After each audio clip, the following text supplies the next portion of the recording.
같이 나누겠습니다. 오늘 나눌 성경 말씀은 사무엘하 구약성경 사무엘하 15장 1절부터 12절까지의 말씀입니다. 구약성경 사무엘하 15장 1절부터 12절까지의 말씀입니다.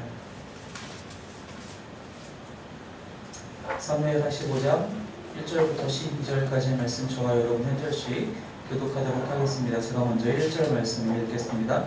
그 후에 압살롬이 자기를 위하여 병거와 말들을 준비하고 호위병 50명을 그 앞에 세우니라. 압살롬이 일찍 일어나 성문 길을 기억에 서서 어떤 사람이든지 송사하였어. 왕에게 제사를 청하러 올 때에 그 사람을 놀려 이르되 너는 어느 소읍 사람이냐 하니 그 사람의 여달이 종은 이스라엘 아무 지파에 속하였나이다 하면 압살롬이 그에게 이르기를 보라 내 일이 옳고 바르다마는 내 손살을 들을 사람을 왕께서 세우지 아니하셨다 하고 압살롬이 이르기를 내가 이 사람에서 내 관관이 되고 그들이 수상한 자들이 있어 내게로 오는 자에게 내가 저녁에 듣기를 원하는 바로 사람이 가까이 와서 그에게 절하려 하면 압살롬이 손을 펴서 그 사람을 붙들고 그에게 입을 맞추니 이스라엘 무리 중에 왕께 재판을 청하러 오는 자들마다 압살롬의 행각이 이와 같아서 이스라엘 사람의 마음을 압살롬이 훔치니라. 4년 만에 압살롬이 왕께 아뢰되 내가 여호와께 서원한 것이 있사오니 청하건대 내가 헤브론에 가서 그 서원을 이루게 하소서. 당신의 종이 아람 군주에 있을 때에 서원을 여호와께서 반드시 나를 예루살렘으로 돌아가게 하시며 내가 여호와를 섬기리이다 하였나니 왕이 그에게 이르되 평안히 가라 하니 그가 일어나 헤브론으로 가니라. 이 압살롬의 정탐을 이스라엘 모친 성 가운데 두루 보내어 이르되 너희는 아합할 소리를 듣고 말하기를 압살롬이 헤브론에서 왕이 되었다 하니라. 그때 청함을 받은 200명이 압살롬과 함께 예루살렘에서부터 헤브론으로 내려갔으니 그들은 압살롬이 꾸민 그 모든 일을 알지 못하고 그저 따라가기만 한 사람들이라. 제사장이 그의 압살롬의 사람을 보내 다윗의 모사 길로 사람 아히도벨을 그의 성 길로에서 청하여 문지라. 반역하는 일이 포함해 압살롬에게로 돌아오는 백성이 많아지니라. 아멘. 얼마 전에 교황이 우리나라에 방문했죠. 그때 많은 이슈들이 많은 기사거리들이 생겨났습니다. 뭐 여러 가지 얘기들이 있었지만 그 중에 대표적인 것들이 교황이 원래 이번 그 프란치스코 교황이 워낙에 검소하고 소탈하고 그런 사람이라서 뭐 이번에 오기 전에도 미리 주문을 했다고 하잖아요. 내가 가서 사용하는 차는 대한민국에서 가장 싸고 작은 차로 준비해달라. 근데 사실 그렇게 하면은 마티즈가 나와야 되는데 마티즈로 하려고 하면은 경호원들이 이거는 경호를 할 수가 없다고 해서 소울로 기아 소울로 대체를 했다고 하더라고요. 거기까지는 이제 타협을 했다고 하네요. 그리고 그 교황이 처음 교황이 되었고 교황으로 이제 뽑혔을 때 이제 뭐 교황의 옷을 맞추잖아요. 그것도 정말 저렴하게 맞추고 또 하나는 또 자기가 추기경 때 시절에 입었던 옷을 이제 다시 고쳐가지고 리폼해가지고 이제 입었다고. 그리고 시계도 되게 싼 시계, 구두도 마찬가지. 현지에서는 뭐 바티칸에서는 아예 지하철이나 버스를 타고 다닌다든지 그런 식으로 다닌다고 하더라고요. 그런 종류의 일들, 또 한국 와서 또 만나는 사람들이 이제 어떤 사람들 만났는지에 대해서 그런 것들이 계속 보도가 되면서 날마다 9시나 8시 뉴스의 그 마무리에는 꼭 그 앵커들이 하는 말들이 이런 모습을 보고 누구 물이나 정치도 닮았으면 좋겠다라든지 뭐 많은 사람들이 귀감이 된다든지 그런 이야기들이 계속 발생이 됐어요. 뭐 제가 그 교황을 개인적으로 아는 것도 아니고 교황이라는 것 자체에 대해서 제가 많은 것을 아는 것도 아니고 뭐 가톨릭에 대해서 어느 정도는 알지만 속속들이 아는 것이 아니기 때문에 뭐라고 함부로 속단하기 쉽지 않지만 한 가지 분명한 것은 선하게 보인다고 해서 다 선한 사람이라고 할 수는 없다는 겁니다. 제가 그 교황을 두고 하는 얘기가 아니라 겉으로 보기에 와 저 사람 정말 착하다, 정말 선한 분이시다, 와 닮고 싶다 그렇게 생각한다고 해서 그렇게 보여진다고 해서 그 사람이 정말로 선한 사람이냐? 그렇지는 않다는 거예요. 그럴 수도 있겠죠. 하지만 다 그렇지 않다는 것입니다. 그리고 또 한 가지 정말로 그 사람이 그래서 결국에는 정말로 그냥 선한 사람이다 라고 하더라도 선한 사람이라고 해서 그 사람이 하나님을 바로 알고 있다라고는 또 말할 수 없다는 것입니다. 선한 사람이 다 하나님을 아는 사람이 얼마나 좋겠어요. 세상에는 정말 우리가 알게 모르게 선한 사람들이 참 많아요. 그죠? 근데 그 사람들이 다 하나님을 바로 알고 하나님을 제대로 믿는 그리스도인이라면 정말 좋을 것 같아요. 그런데 사실은 그렇지 않아요. 우리 주변에도 믿지 않지만 정말 착한 사람들 많잖아요. 주변에 보면은. 없는 사람들도 있겠죠, 물론 주변에. 근데 주변에 보면은 가끔씩 보면은 정말 괜찮은 사람인데 무교거나 뭐 불교거나 뭐 다른 종교를 가지고 있거나 하나님을 전혀 뭘 알지 못하는 사람들도 종종 있다는 것입니다. 즉 선하다고 해서 하나님을 다 바로 알지는 못한다는 겁니다.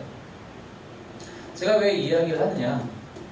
오늘 같이 읽었던 이 사무엘하 15장에 보면은 absalom이 다시 한번 나오게 되는데 그 압살롬의 모습이 바로 그와 같은 모습이라는 것입니다.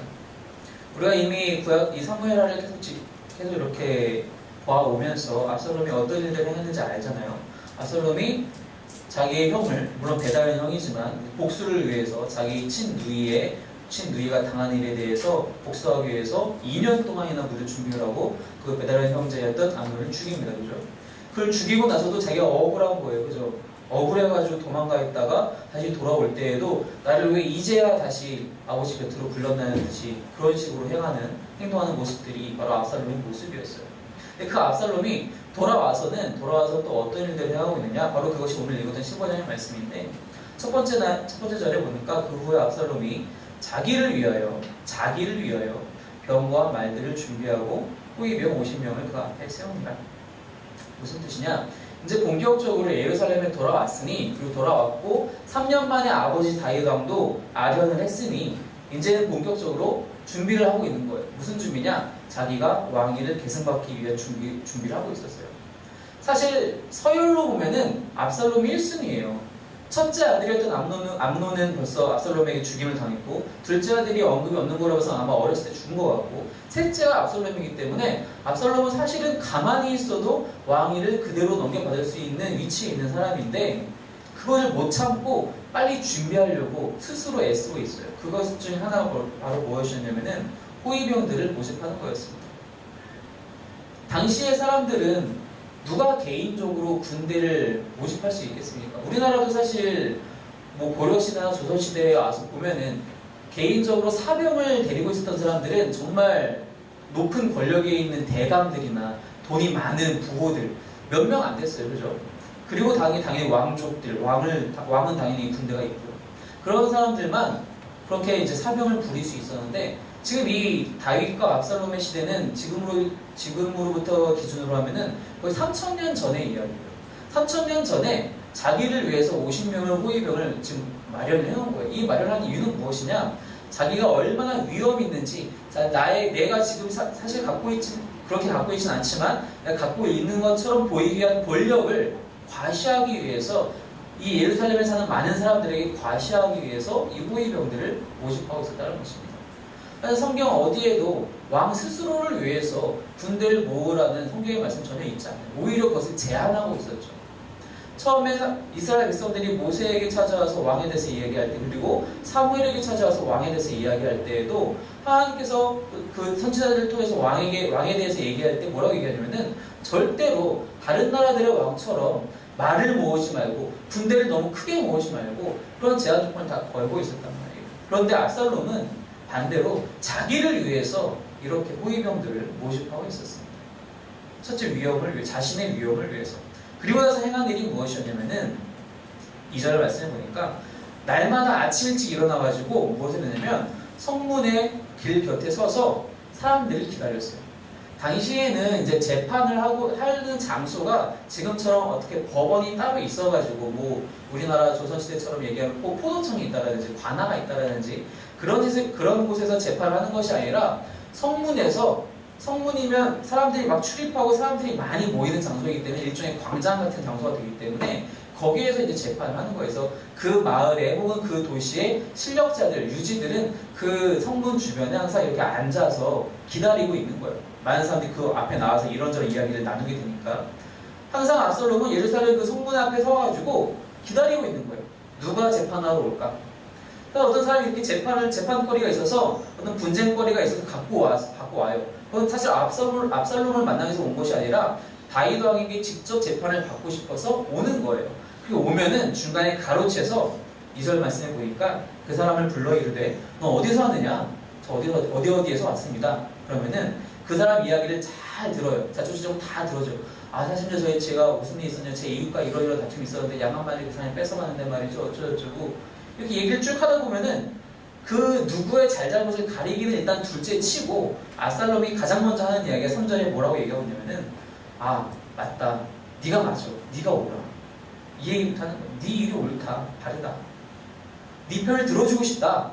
그런데 너의 그 이야기를 들어줄 사람을 지금 현재 다윗 왕이 마련해 놓지 않았다. 아무도 네 이야기를 들을 사람이 없다. 안타깝다. 내가 들어서 정말 이 일을 해결해 주고 싶은데 나에게 그 권한이 없으니 참 안타까운 일이다. 그러면서 내가 그런 이 땅에서 재판관이 되었으면 좋겠다. 그래서 나한테 그런 재판관을 갖고 찾아오는 사람들에게 다 올바르게 정의롭게 내가 베풀기를 원한다 라고 얘기를 하는 거예요. 그럼 그 사람이 들으면서 그 얘기를 들으면 얼마나 감명을 받겠어요. 아, 내 얘기를 들어주는 사람이 있구나, 나를 옳다라고 인정해주는 사람이 있구나, 너무 고맙다. 너무 고마운 마음에 5절 말씀처럼 절하려고 하면은, 그래도 왕자니까 절하려고 하면 압살롬이 아, 이게 무슨 짓이냐, 절하지 말아라. 오히려 안아서 입을 맞춰요. 친구끼리 행하는 거거든요. 이거는 친구끼리. 그러니까 이 사람은 자기 이야기도 들어주고 자기를 옳다고 한 것도 고마운데, 한 나라의 왕자, 그것도 왕에게 쓴 서열 1위, 그 왕자가 나를 친구처럼 대해주는 거예요. 안아주고 입을 맞춰주고 마음을 안 뺏길 수가 없죠. 근데 이 일을 7절 말씀해 보니까 4년 동안이에요. 압살롬 4년 동안. 대단하죠. 압살롬은 정말 끈기가 있는 사람인 것 같아요. 암논 죽이려고 2년을 버티잖아요. 도망가서 3년을 버티죠. 예루살렘 돌아서도 3년을 또 버텨요. 4년 동안 또 이 일을 하고 있어요. 사실 어떻게 보면 4년이나 걸린 이유는 요즘과 같지 않아서겠죠. 요즘이면 뭐 어디 무슨 사건이 일어나면 바로 그냥 뭐 페이스북, 트위터, 뭐 SNS에 다 깔리잖아요. 근데 당신은 뭐 당연히 그런 게 없으니까 이게 온 이스라엘에 퍼진 기간이 아마 이 정도 걸렸을 것 같아요. 4년 동안 이 일을 하면서 이스라엘 사람의 마음을 훔쳤다라고 이 6절에서 성경 기자가 그렇게 이야기하고 있어요. 재판을 청하러 오는 자들마다 압살롬의 행함이 이와 같아서 이스라엘 사람의 마음을 압살롬이 훔쳤다. 그럼 이 사람들은 다 뭐라고 생각하겠어요? 아, 지금 현재 왕인 다윗은 우리를 위한 사람이 아니구나. 그 아들 압살롬은 우리를 위한 사람이구나. 압살롬이 정말 이 일을 누구를 위하여 했습니까? 정말로 백성들을 위해서 한 것입니까? 그렇지 않다는 것입니다. 이것은 오직 자기를 위해서 이 일을 하고 있다는 것입니다. 그런데 이 일을 당하는 이 다른 백성들은 어떻게 느끼냐면, 아, 저 사람 정말 선한 사람이다. 컴만 보기에 정말 선한 사람이다. 저 사람이라면 내가 의지할 수 있겠다. 믿을 수 있겠다. 저 사람은 정말 나를 위해 주는 사람이다. 하지만 그렇지 않다는 것입니다. 결국 압살롬의 이 모든 것은 우리가 이제 이 뒤로 다 계속 앞으로 보겠지만 반역을 위해서, 왕위를 찬탈하기 위해서, 왕이 계승 서열이 1위임에도 불구하고 이런 일을 행하는 이유는 다윗의 마음에서 압살롬은 멀어진 거예요. 이미 여러 가지 사건들 때문에 다윗은 이미 압살롬을 다음 마음으로 생각도 안 하고 있었다는 것을 압살롬 스스로도 알고 있었어요. 그렇기 때문에 이런 일들을 꾸미는 거예요. 다 자기를 위해서 이 일들을 꾸미고 있다는 것입니다. 근데 백성들은 거기에 홀딱 넘어가서, 아, 이 압살롬은 나를 위하는 사람이구나. 나를 정말로 위하는 사람이구나. 우리가 속지 말아야 한다는 것입니다. 우리가 이러한 일들이 지금도 너무나 많이 있다는 거예요. 우리 주변에서 누구나 다 나를 위한다라고 다가와요. 그냥 뭐 우리 주변에 우리를 어떻게든 베껴먹으려고 하는 건 사기꾼만 얘기하는 것이 아니에요. 이 세상이 우리에게 그렇게 다가오고 있어요. 다 이게 널 위한 거야. 세상의 기준대로 사는 것이 다 널 위한 거야. 너도 이것도 해야 되고 저것도 해야 돼. 주일날 왜 교회 가니? 조금이라도 돈을 더 벌어야지. 그래야지 너를 위한 거야. 너의 노후를 생각을 해야지. 왜 새벽마다 아침에 일어나서 그렇게 기도에 열심을 하니? 1시간이라도 더 자야지 그날 일의 효율이 늘어날 거 아니야. 널 위한 거야. 이렇게 속이고 있어요. 11조 왜 하니? 10분의 1 그 돈은 얼마나 큰 돈이냐? 그거 널 위해서 써야지. 널 위한 거야. 널 위해서 여행도 가고, 널 위해서 힐링해서 뭐 맛있는 것도 먹고, 널 위해서 해야지. 하지만 그것이 아무것도 우리를 위한 것은 하나도 없다는 것입니다. 사단은 그렇게 우리를 속인다는 거예요. 정말로 우리를 위한 것처럼 다가오지만 실제로는 하나도 우리를 위한 것이 없고 다 스스로를 위한 것입니다. 다 사단 스스로를 위한 것으로 그렇게 우리에게 유혹하고 현혹한다는 것입니다. 우리에게 그런 것이 찾아올 때는 우리는 단호하게 거절할 줄 알아야 돼요. 그게 나를 위한 거야? 난 필요 없어. 그럼 나는 나를 위해서 이 삶을 사는 것이 아니야 라고 우리가 거절해야 된다는 것입니다. 우리는 하나님을 위해서 살도록 부름받고 창조받은 피조물이라는 것입니다. 우리는 나를 위해서 이 세상을 사는 게 아니에요. 이 세상 80년, 100년을 날 위해서 살려면은 단 한숨도 쉴 틈이 없어요. 돈 벌어야죠. 공부해야죠.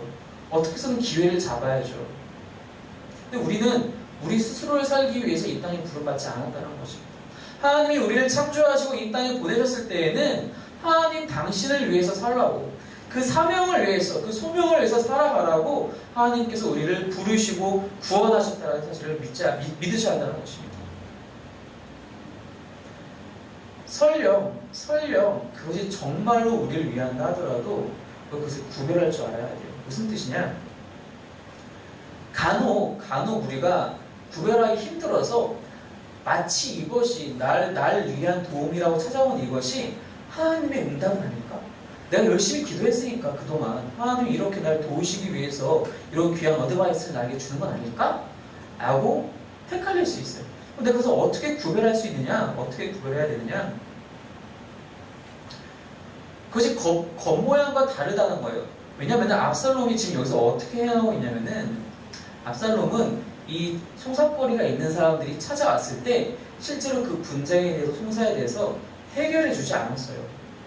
실제로 이 사람들은 누구 하나 해결받았다라고 얘기가 되어 있지 않아요. 그냥 얘기를 들어준 거예요. 그냥 들어주고 가타부타 말도 안 하고 그냥 네가 옳다라고 얘기해 준 것밖에 없어요. 실제로 이 사람이 그러면은 뭐 빼앗긴 양 한 마리를 찾았느냐? 그런 것도 아니에요. 뭐 빼앗긴 땅을 찾았느냐? 그런 것도 아니에요. 누구한테 사기당한 것, 누가 자신의 가족을 해코지한 것, 그런 것들 해결받았느냐? 그렇지 않다는 거예요. 압살롬이 위하는 것은 다 거짓이라는 겁니다. 사단이 우리를 속일 때에도 다 그렇게 찾아온다는 건, 이건 혹시 하나님의 응답 아닐까? 이게 해결되지, 하나님께서 우리의 기도를 응답하실 때는 해결이 완전하게 된다는 거예요. 하나님은 어정쩡하게 우리의 모든 기도에 대해서 어정쩡하게 남겨두지 않으세요. 항상 해결을 완벽하게 해주시는 분이 하나님이시라는 겁니다. 그 완벽하게 행하시는 방식이 혹은 그 방향이 내 뜻과 안 맞을 수는 있어요. 사실 대부분 그래요. 어떻게 보면 우리 욕심이 너무 많기 때문에 대부분 그래요. 그렇다고 해서 그것이 하나님의 뜻이 아니냐? 그것이 하나님 우리에게 응답하시는 거예요.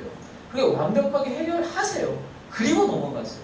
절대로 그것을 그냥 덮는 식으로 가지 않으신다는 것입니다. 우리가 그것으로 분별할 수 있다는 것입니다. 우리는 하나님을 위해서 사는 사람들입니다. 그럴 때 비로소 그 이후의 모든 것들은 하나님이 다 책임져 주세요. 예수님께서 그렇게 말씀하셨잖아요. 마태복음 6장 33절에서 너희는 먼저 그의 나라와 그의 의를 구하라. 그리하면 이 모든 것을 너희에게 더하시리라. 우리가 근데 이 말씀을 읽을 때 뒷부분에게 포커스를 맞춰서 뒷부분을 이루기 위해서 앞부분을 행해야겠다라고 생각해요. 그러니까 앞부분에 대한 선결 조건이 이루어져야 비로소 내가 원하는 뒷부분이 성취가 되는 거구나 라고 착각할 때가 있어요. 하지만 그게 아니에요. 하나님은 사실 뒷부분에 사실 큰 관심이 없으세요. 우리도 사실은 뒷부분에 관심이 없어야 돼요. 그의 나라와 그의 의를 구하는 그것이 우리의 오직 한 가지 사명과 사명 목적이 되어야 된다는 것입니다. 그럴 때 비로소 뒷부분의 문제들은 그냥 알아서 다 해결이 되는 거예요. 알아서 해결이 된다는 것은 내가 필요했던 5억 원이 당장에 생기는 것도 아니고, 내가 필요했던 건강이 생기는 것도 아니고, 내가 하고 싶은 결혼이 되어지는 것도 아니고, 그런 방향으로 해결이 된다는 것이 아니라 하나님이 당시의 뜻대로 알맞게 우리가 만족하고 감사할 수 있도록 우리의 삶을 인도해 주신다는 거예요. 그러면서 예수님께서 그 산상수에서 동일하게 또 뭐라고 말씀하십니까? 드레핀의 백합화를 봐라. 그 아름다움은 누가 그 백합화가 스스로 노력해서 얻는 것이 아니라 하나님이 그렇게 지으신 거다. 날아다니는 새들을 봐라. 누가 먹이느냐? 하나님이 먹이시는 거다. 근데 백합화가 그렇게 아름다운 옷을 입기 위해서 아름다운 모양을 갖기 위해서 스스로 칠하는 것이 아니라 하나님이 그렇게 창조하셨고 창조하신 다음에 창조하신 이유는 그 아름다움을 통해서 하나님을 찬양할 수 있도록 바라보는 많은 사람들이 그 아름다움을 통해서 하나님을 찬양할 수 있도록 만들어졌다는 거예요. 근데 우리는 착각해요. 백합화가 그 아름다운 모습 때문에 스스로 기뻐한다라고 착각할 수 있어요. 우리도 마찬가지잖아요. 내가 돈이 더 생기면, 내가 더 건강해지면 하나님이 그 6장 33절의 말씀에 후반부를 이루어 주셔야지만 비로소 내가 더 기쁠 거라고, 내가 더 만족할 거라고 생각하잖아요. 그렇지 않더라는 겁니다. 우리는 하나님을 위해서, 그의 나라와 그의 의를 위해서, 그 의, 그 복음의 의, 그 십자가의 의를 위해서 부름받고 창조받고 구원받은 믿음의 성도들이라는 것 사실을 믿으시기 바랍니다. 그것을 위해서 우리가 살아야 한다는 것입니다. 근데 그것이 분별이 안 되는 사람들이 여기 등장을 해요. 누구냐? 이제 압살롬이 이 모든 일들을 다 4년 동안 준비한 다음에 뭐라고 이야기하냐면은 아버지한테 나아가서 8절 말씀에 보니까 아버지, 제가 예전에 서원한 것이 있어요. 하나님과 약속한 것이 있는데 내가 다시 예루살렘으로 돌아오게 되면은 내가 하나님한테 가서 제사를 크게 드리려고 약속을 했어요. 그러니까 제가 거기 가서 헤브론에 가서 크게 제사 드릴 수 있도록 저를 그쪽으로 좀 보내주세요. 사실 왕궁 밖으로 누가 왔다 갔다 하는 것은 왕의 허락이 없으면 안 되니까 이제 왕의 허락을 받아봤겠죠. 9절에 다윗 왕이 허락을 합니다. 하나님께 예배하러 간다는데 어떤 아버지가 어떤 왕이 거절하겠어요? 당연히 보내겠죠. 보냈더니 이 압살롬이 무엇을 준비하냐면 자기 정탐꾼들을 모집을 해서 이스라엘 곳곳으로 보내면서 말하기를 너희가 어느 날 언제쯤 해서 나팔 소리를 들을 텐데 그 나팔 소리를 들으면은 그 지역 그 마을 사람들에게 다 동네방네 돌아다녀서 얘기하기를 압살롬이 헤브론에서 왕이 되었다라고 얘기해요. 그럼 사실 그 지방에 사는 사람들은 뭘 알아요? 아, 그런가 보다. 아, 압살롬이 왕이 됐나 보다. 아, 다윗이 왕 시켜줬나 보다. 이렇게 다 생각하겠죠. 그렇게 얘기해라. 그러면서 동시에 자기는 200명을 초청을 해서 200명을 데리고 예루살렘에서부터 헤브론으로 내려갑니다. 이 200명에 대해서 얘기하기를 뭐라고 얘기하고 있냐면 11절에 후반부에 보니까 그들은 압살롬이 꾸민 그 모든 일을 알지 못하고 그저 따라가기만 한 사람들이라. 이 부분만 딱 읽으면 아이고 이 사람들 참 불쌍하다, 알지도 못하고 괜히 영모에 끼어들어서 어떻게 하면 좋나 생각할 수 있는데 반은 게 맞을지 모르겠어요. 하지만 이 사람들은 어떻게 보면은 분별을 못했던 사람들입니다. 하나님의 뜻에 대해서 올바로 분별하지 못했던 200명이었어요. 이 200명들은 하나님의 말씀에 대해서는 하나님이 지금 어떻게 이 시대를 바라보고 계시고 하나님이 이 시대를 어떻게 이끌어야 할 것인지에 대해서 전혀 생각이 없는 사람들이었다는 것입니다. 신학자 칼 마르트가 이렇게 얘기를 했어요. 그리스도인들이라면 한 손에 성경을 들고 한 손에 신문을 들고 이 세상을 살아가야 한다. 이 시대를 알지 못하면은 우리는 시대와 동떨어져서 세상과 사회와 동떨어져서 살아가는 사람들이 아니에요. 만약에 그랬으면 우리는 산속에 교회 지었어야 돼요. 성당으로 올 게 아니라 저기 어디 뭐 청계산이나 속리산 들어가가지고 거기 암자 하나 빌려서 거기서 교회 해야 돼요.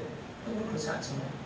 시내 한복판으로 들어와서 우리가 예배드리고 말씀을 나누고 나가서 전도하는 이유는 이 시대를 같이 사는 사람들을 구원하기 위해서 전도하기 위해서 하는 것 아닙니까? 이 시대를 알아야 돼요. 이 시대의 흐름을 알아야 돼요.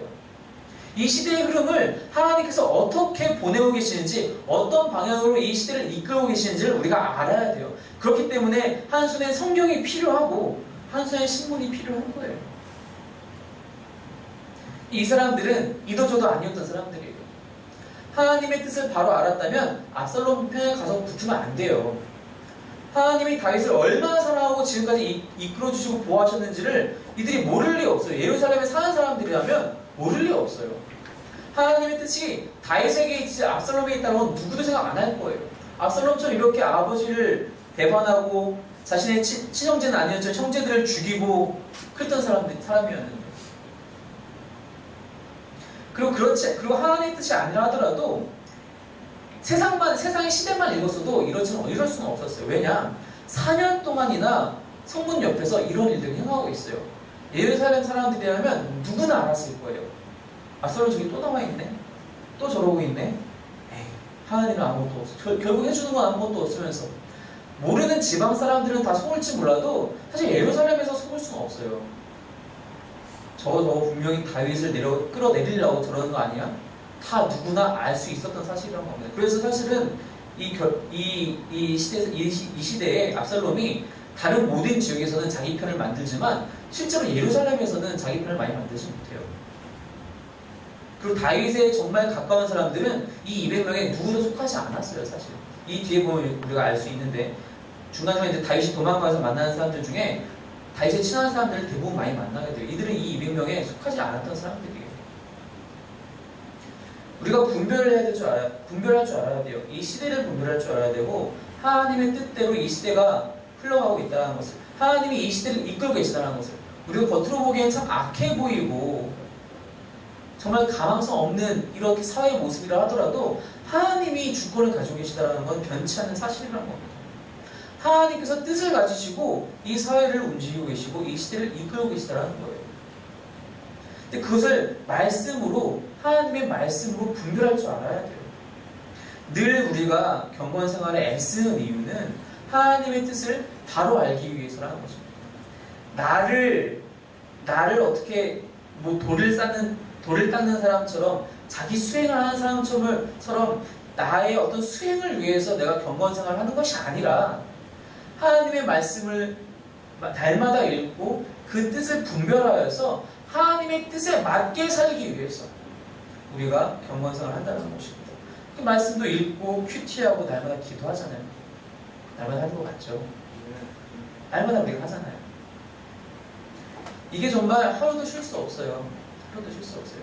여러분들 가능하신 분 계실지 모르겠어요. 저는 잘 모르겠어요. 하루라도 스마트폰 뺏고 카톡, 페이스북, 트위터 모든 종류의 SNS 다 끊고 살라고 하시면 살 수 있겠어요? 나이가 점점 어릴수록 아마 불가능에 가까울 거예요. 나이가 어느 정도 있으신 분들은 그래 없었구만 이라고 할 수 있을지 모르겠어요. 그런데 아마 하루쯤 해보시면은 많은 불편은 좀 느낄 것 같아요. 저도 아마 많이 불편할 것 같아요. 시대를 바로 알아야 돼요. 말씀을 바로 분별할 줄 알아야 돼요. 그런데 그러한 것들이 우리를 다 가로막아요. 말씀에서 다 멀어지게 한다는 겁니다. 그런 것들은 날마다 열심히 하려고 하면서 하나님의 말씀을 읽기는 날마다 하지 않는다면 우리는 하나님의 뜻을 모르는 거예요.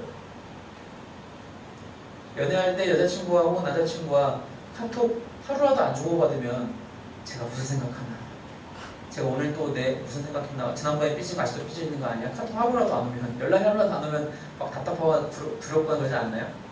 저만 그랬나요? 그렇지 않아요? 몰라요. 그 사람 마음을 모르면 답답해요. 두려워요. 어떻게 이 관계가 진전될지 후퇴될지 몰라요. 근데 우리는 하나님과의 관계에 대해서는 그걸 너무 쉽게 생각해요. 단 하루라도 하나님과의 관계가 지속되지 않으면 우리는 두려워해요. 하나님 어떤 마음 갖고 계시지? 내가 하나님으로부터 멀어지면 어떡하지? 내가 하나님의 뜻에 맞지 않게 하루라도, 단 1초라도 살면 내가 어떡하지라는 두려움이 우리에게 있어야 된다는 거예요. 그렇지 않으면 여기처럼, 여기에 있는 200명처럼 그냥 쫄래쫄래 따라가는 거예요. 그냥 이리로 가자면 이리로 가고 저리로 가자면 저리로 가고 그냥 세상의 흐름에 그냥 치우쳐서 그냥 휘몰리면서 살아가는 거예요. 날마다 말씀과 기도를 충실히 하시기 바랍니다. 그것은 나를 지키는, 나를 하나님의 길에서 벗어나지 않도록 지킬 수 있는 하나님의 은혜의 시간이에요. 그것이 없으면 우리는 살아갈 수가 없다는 것입니다. 늘 하나님을 위해서 사시기 바랍니다. 말씀에는 늘 그렇게 얘기하고 있어요. 그의 나라와 그의 의를 위하여서. 이 말씀 성경 66권 어디에도 너를 위해서 살아라라고 다 한 번도 얘기하고 있지 않아요. 다 주인공은 예수 그리스도시더라고. 사람을 믿지 마세요. 압살롬 같은 사람. 우리는 사람은 믿음의 대상이 아니에요. 사람은 사랑의 대상이고 섬김의 대상입니다. 사람은 믿음의 대상입니다. 믿음의 대상은 오직 예수 그리스도 우리 주 하나님밖에 없음을 고백하시기 바랍니다. 오직 하나님만 신뢰하시고 하나님만 위하여 살아가시기 바랍니다. 그 능력은 우리가 날마다 말씀을 통하여서, 기도를 통하여서 이 시대를, 하나님의 뜻을 분별할 줄 알아갈 때 비로소 생기는 것임을 잊지 마시기 바랍니다. 이번 한 주간도 역시 그렇게 말씀 가운데, 기도 가운데 늘 주님을 위해서 사시는 저와 여러분이 되시기를 주님의 이름으로 축원합니다. 기도하겠습니다.